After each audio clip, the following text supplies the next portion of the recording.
নমস্কার, আমি তনুশ্রী। দিশা দর্শন চ্যানেলে আপনাদের প্রত্যেককে স্বাগত জানাই। আজ আমি যে বিষয়টি নিয়ে বলবো তা হলো নিজেকে কি করে ভালো রাখা যায়। আমরা দৈনন্দিন নানা কাজের চাপে এবং জীবনের ব্যস্ততার মধ্যে নিজেকে ভালো রাখতেই ভুলে যাই। কিন্তু আমরা যদি নিজেদেরকে ভালো না রাখতে পারি তাহলে আমরা বাকিদেরকে কি করে ভালো রাখবো। তাই আমার আজকের পরামর্শ এই বিষয়ে। প্রথমে যেটি বলবো তা হলো সবাইকে সন্তুষ্ট করতে যাবেন না। কারণ যারা সবাইকে সন্তুষ্ট করতে যায় তারা আসলে কাউকেই সুখী করতে পারে না। আর সব থেকে বড় কথা হলো তারা নিজেরাও কখনো সুখী থাকে না। বরং নিজের নীতি আদর্শ মেনে চলুন, যেটা সঠিক সেই কাজটি করুন। দ্বিতীয় যে বিষয়টি বলবো তা হলো নিজের সম্পর্কে কখনো খারাপ কথা বলবেন না। যেমন আমি পারবো না, আমার দ্বারা হবে না, এই কথাগুলি বলে নিজের মানসিক শক্তিকে কখনোই নষ্ট করবেন না। কারণ আপনার আত্মবিশ্বাস যদি একবার নষ্ট হয়ে যায় তাহলে আপনি আর কোনো কাজই ভালোভাবে করতে পারবেন না। তৃতীয় যে বিষয়টি বলবো তা হলো নিজেকে চিনুন, নিজের ভেতরের শক্তিকে জানুন। লোকে আপনার সম্পর্কে কি বলছে সে কথাকে বিশ্বাস করবেন না। শুধু এটুকু দেখুন আপনি যে কাজটি করছেন সেই কাজটি সঠিক কিনা। বাকি লোকে কি বলল তাতে কিচ্ছু যায় আসে না।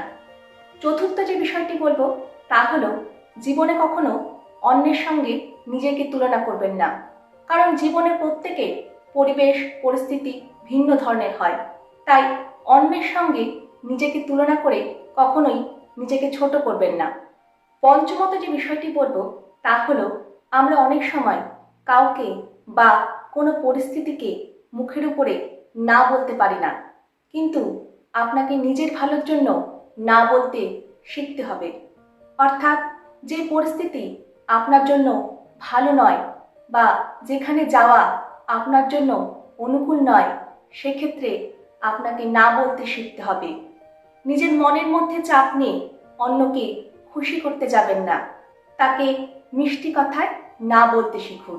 ষষ্ঠত যে বিষয়টি বলবো তা হলো যে সমস্ত পরিস্থিতিকে বা যে সমস্ত মানুষকে আপনি কন্ট্রোল করতে পারবেন না সে সমস্ত নিয়ে বেশি ভাববেন না। আপনি নিজেকে ভালো রাখুন, নিজেকে খুশি রাখুন, আর বাকিটা সময়ের হাতে ছেড়ে দিন। সপ্তমত যে বিষয়টি বলবো তা হলো অনেক সময় আমরা কোনো বিষয় নিয়ে অতিরিক্ত চিন্তা করি, ইংরেজিতে যাকে বলে ওভার থিঙ্কিং, কিন্তু সেটা সমাধানের জন্য সেইভাবে কাজ করি না।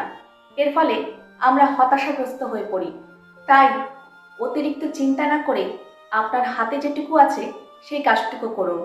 সবশেষে যেটা বলবো তা হলো কোনো কাজ শুরু করলে সেই কাজটিকে অবশ্যই শেষ করার চেষ্টা করুন। বাধা আসবে, বিপত্তি আসবে, কিন্তু তাতে ঘাবড়ে গিয়ে থেমে থাকবেন না। নিজেকে পজিটিভ রেখে ধৈর্য ধরে শেষ পর্যন্ত লড়াই করুন। জয় আপনার হবেই। আশা করি আমার আজকের এই পরামর্শগুলি আপনাদের কাজে লাগবে। ভিডিওটি ভালো লাগলে ভিডিওটিকে একটি লাইক করবেন, একটি শেয়ার করবেন এবং চ্যানেলটিকে সাবস্ক্রাইব করে দিশা দর্শন চ্যানেলের পাশে থাকবেন। সকল ভালো থাকবেন, সুস্থ থাকবেন। দেখা হবে নেক্সট ভিডিওতে। নমস্কার।